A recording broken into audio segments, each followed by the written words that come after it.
Aron dili na magtupa sa syudad sa Sugbo ug sa Basilica mismo, nagnobinaryo kang Senyor Santo Niño ang tagduma sa usa ka parokya sa Mandaue City ug para mas mapaduol pa sa katawhan ang misa, gihimo usab kini sa usa ka kapilya. Ang report ni Nico Sereno. Ikatulong adlaw karon sa misa nobinaryo kang Senyor Santo Niño sa St. Therese Chapel sa may Zone Sikwa, Barangay Paknaan. Daghan ang nanimba ug gani ang uban sa gawas na lang mipwesto.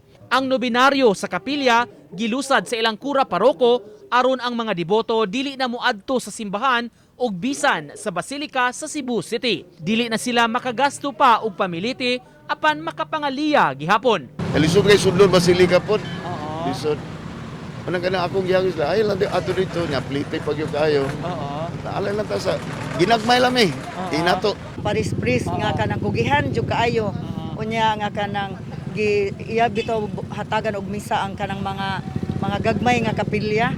Although amo lang jud gi-follow ang mga protocols like social distancing. Makita ang hugot nga debosyon sa mga manimbahay nga mipadangat sa ilang mga pangaliya ug pasalamat sa balaang bata. Kini ang unang higayon nga nagmisa nobinaryo kang Senyor Santo Niño sa maong kapilya. Pasabot sa pari nga karong panahona daghang naagi ang hagit ang katilingban, angayang pahugtan pa ang pag-ampo ug pagtuo. Gipahimug-atan niya ang epekto sa pandemya ug ni bagyong Odette sa mga residente. Ako na lang musuroy.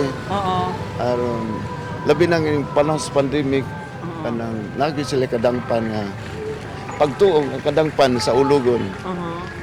Unya daghang po na nga igo sa bagyo na mo daghang pang mga balay diri gani nga o pagani maayo. Sa Santo Niño Parish, Labugon ug Paknaan mismo, padayon sab ang misa nobinaryo dungan sa schedule sa Basilica. Sa unang semana pahinuon sa Pebrero nila sa ulugon ang ilang mismong kapiestahan alang sa balaang bata. Samtang nangandam na sab karon ang taga-Traffic Enforcement Agency of Mandaue sa motorcade sa imahe ni Senyor Santo Niño nga moagi karong Sabado sa Dakbayan. 68 ka team personnel ang i-assign alang sa kalihukan aron masiguro ang kahapsay sa trapiko.